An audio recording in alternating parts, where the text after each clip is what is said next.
নমস্কার, এসপিইএন চ্যানেলে আপনাদের স্বাগত।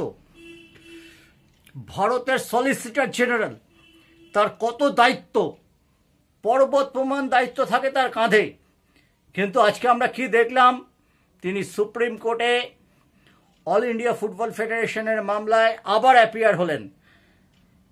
গভর্নমেন্ট অফ ইন্ডিয়া এই মামলায় পার্টি, তিনি মাঝে মাঝেই থাকেন সুপ্রিম কোর্টের আলোচনায়, কিন্তু তিনি আজকে যা বলেছেন, আইএসএল হবে চলতি মরশুমে, আমাদের 15 দিন সময় দিন।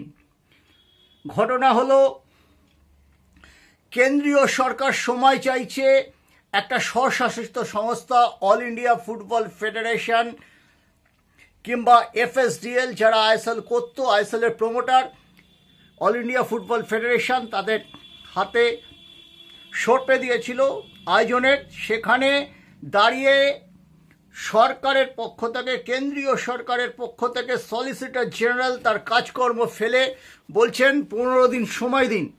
ঘটনা হলো, ফিফা এর আগে এই কেন্দ্রীয় সরকারের হস্তক্ষেপ, সুপ্রিম কোর্টের 3 সদস্যের কমিটি এইসবের ব্যাপারে কিন্তু অল ইন্ডিয়া ফুটবল ফেডারেশনকে তারা সাসপেন্ড করেছিল। এটা তো তৃতীয় পক্ষের হস্তক্ষেপ হয়ে যাচ্ছে না? আমি বেশ কিছু ফুটবল বিষয়ক ওয়াকিবহল আইনজীবীর সঙ্গে কথাবার্তা বলেছিলাম। তাদের কিন্তু আশঙ্কা, অল ইন্ডিয়া ফুটবল ফেডারেশনের এই যে জটিলতা কাটাতে যদি সরাসরি হস্তক্ষেপ করে কেন্দ্রীয় ক্রীড়া মন্ত্রক, তবে কিন্তু এটা থার্ড পার্টি ইনভেনশন হয়ে যেতে পারে। তৃতীয় পক্ষের হস্তক্ষেপে আবার খাড়া নেমে আসতে পারে ভারতীয় ফুটবলের ওপর। অল ইন্ডিয়া ফুটবলের ফেডারেশন নিষিদ্ধ হয়ে যেতে পারে। ফিফাও এটা জানছে, একটা স্পন্সরশিপের ব্যাপারে তারা একটা রফা করে দিতে পারে। 4 জন স্টেক হোল্ডার প্রি বিড মিটিংয়ে যারা উপস্থিত ছিলেন, তাদের সাথে কি কথা বলবেন তুষার মেহতা বা কেন্দ্রীয় ক্রীড়া মন্ত্রকের আধিকারিকরা?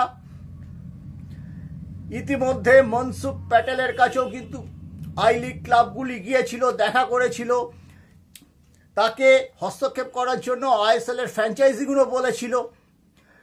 তারই কি এফেক্ট তুষার মেহতার এই বক্তব্য? তুষার মেহতার এই বক্তব্য সলিসিটর জেনারেলের পর চাপানুতর চলছে। একটা আশা এবং আশঙ্কা দুটোই দেখা যাচ্ছে। কি হবে, দেশের সেরা লিগ হবে কিনা? তিনি অবশ্যই আজকে এনশিওর করেছেন ফুটবলারদের পেমেন্ট যাতে না হয়, তারা যেন বেকার হয়ে না পড়েন, তার জন্য যথাযথ চেষ্টা করবে কেন্দ্রীয় সরকার।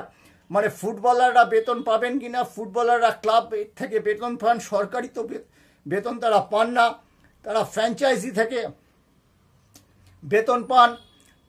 তাদের বেতন নিয়ে গ্যারান্টি দিতে হচ্ছে কেন্দ্রীয় সরকারের। কল্যাণ চৌবে ভারতীয় ফুটবলকে আর কত নামাবেন? 142 ফিফা র্যাঙ্কিংয়ে নেমে গেছে। খালিদ, তার মনোভাব একার সময় এক রকম পাল্টে যায়, খামখেয়ালিতে ভরা একটা তুকতাক কোচ।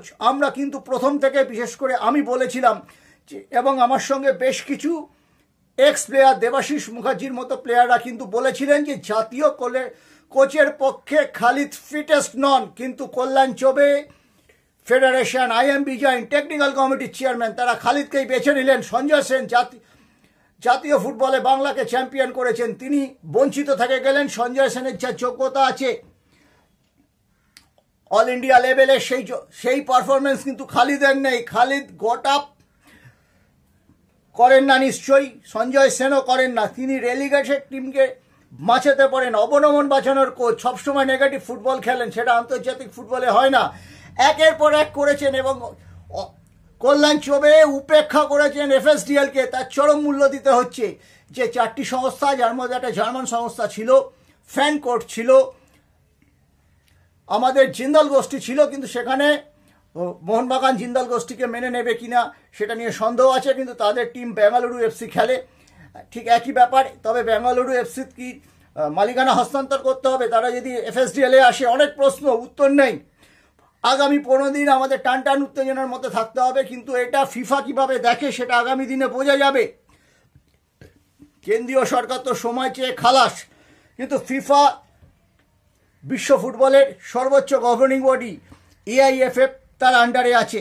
দেশের লিগ করতে না পেরে যেভাবে ল্যাজে গোবরে হচ্ছে অল ইন্ডিয়া ফুটবল ফেডারেশন, তাতে স্বাধীনতার পরে এরকম দুর্দিন আসেনি, এরকম অন্ধকার আসেনি। প্রিয়রঞ্জন দাসমুন্সি, জিয়াউদ্দিন, অশোক ঘোষ, এমনকি প্রফুল্ল প্যাটেল, সুব্রত দত্তরাও এর চেয়ে ভালো চালিয়েছিলেন। প্রশাসক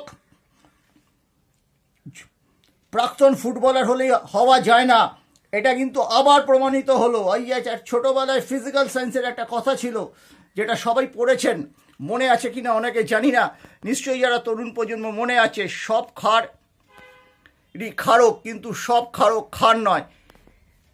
ফুটবলার হলেই যে দারুণ প্রশাসক হবে এমন নয়। বাইচুং ভুটিয়া, উনি অনেক বড় বড় কথা বলছেন, কল্যাণ চবের চ্যালেঞ্জার, কিন্তু তিনি সিকিম ইউনাইটেড ক্লাবটিকে 2 বছরের মধ্যে আই লিগে তুলেছিলেন। তারপর কোথায় ভুশ, সুভাষ ভৌমিকের কথাটাই মনে করছে। সিকিম ইউনাইটেডও ভুশ হয়ে যাবে, এফসি কোচিনও ভুশ হয়ে যাবে, মোহনবাগান ইস্টবেঙ্গল থাকবে। সত্যিই তো আজকে রক্তক্ষরণ হচ্ছে মোহনবাগান ইস্টবেঙ্গল সমর্থকদের। আমরা তাদের বক্তব্য পাশাপাশি তুলে ধরেছি। ফুটবল একটা ইন্ডাস্ট্রি, আজকে কতগুলো ভেন্ডার এই আইএসএল করে খায়, কত মানুষের ওপর নির্ভরশীল। দেরিতে হলো বোধোদয় হয়েছে অল ইন্ডিয়া ফুটবল ফেডারেশনের এই অপদার্থতা নিয়ে কেন্দ্রীয় সরকারের, সেটা নিশ্চয়ই ইতিবাচক দিক। কিন্তু সরকার কতটা সাহায্য করতে পারে? তারা বড় জোর একটা স্পন্সর ধরে দিতে পারে, কিন্তু সেই স্পন্সর তার সত্ত্বেই লিগ করতে চাইবে। অল ইন্ডিয়া ফুটবল ফেডারেশনের গভর্নিং কাউন্সিলের সংখ্যাধিক্য থাকলে কোনো সংস্থাই মানবে না। মোহনবাগান ইস্টবেঙ্গলের নিয়ন্ত্রণ যেরকম এখন সাবেক কর্তাদের মতো নেই, লিগের নিয়ন্ত্রণও এআইএফএফ এর কল্যাণ চবে অ্যান্ড কোম্পানির কাছে কখনো থাকতে পারে না। কল্যাণ চবে যদি এইখান থেকে সরে না আসেন, তবে লিগ হওয়া কিন্তু মুশকিল আছে। বিদেশি খেলোয়াড়রা চলে যাবেন, কিন্তু কি হবে দেশের সেরা ভারতীয় ফুটবলারদের? তারা তো মায়না পাবেন না। বাংলাদেশে কজন খেলতে যাবেন? বাংলাদেশের যা পরিস্থিতি, বাংলাদেশ কজনকে ভিসা দেবে? ফলে জট কিন্তু খুলল না। এরই মধ্যে সাজি প্রভাকরণ, যিনি এই মামলার অন্যতম পার্টি, তিনি তার আইনজীবী কিন্তু বলেছেন যে শুধু আইএসএল নিয়ে চিন্তা করলে হবে না, দ্রুত লাগু করতে হবে যে সংবিধান করে দিয়েছেন সুপ্রিম কোর্ট, সেটা 2.3 আর্টিকেল যেখানে রয়েছে, খুব স্পষ্ট করে বলা আছে যে অল ইন্ডিয়া ফুটবল ফেডারেশনে থাকলে রাজ্য সংস্থায় থাকা যাবে না। সেটা নিয়ে অনেক প্রশ্ন আছে। একটা স্পেশাল জেনারেল মিটিংও ডাকা হয়েছে 24শে নভেম্বর, সেটা কতটা ঠিক। কিন্তু 2.5 যেটা আছে সেই নিয়ে কিন্তু কোনো রিট পিটিশন জমা দেয়নি অল ইন্ডিয়া ফুটবল ফেডারেশন। এখানে মনে রাখতে হবে 2.5 আর্টিকেলে রয়েছে 75 বছরের ঊর্ধ্বে কেউ রাজ্য সংস্থায় থাকতে পারবে না, কেন্দ্রীয় সংস্থাতে তো নয়। সেক্ষেত্রে অজিত ব্যানার্জি, নামগুলো শুনে রাখুন, সুফল রঞ্জন গিরি, দিলীপ সাহা, এদের পক্ষে আইএফএতে থাকা সম্ভব হবে না। অলরেডি চাঁদনি ক্লাব এই ব্যাপারে চিঠি দিয়েছে। অল ইন্ডিয়া ফুটবল ফেডারেশন কোনো স্ট্রিকচার এসেছে কিনা এই প্রশ্ন শুনলে আইএফএর 2 শীর্ষকর্তা রেগে যাচ্ছেন।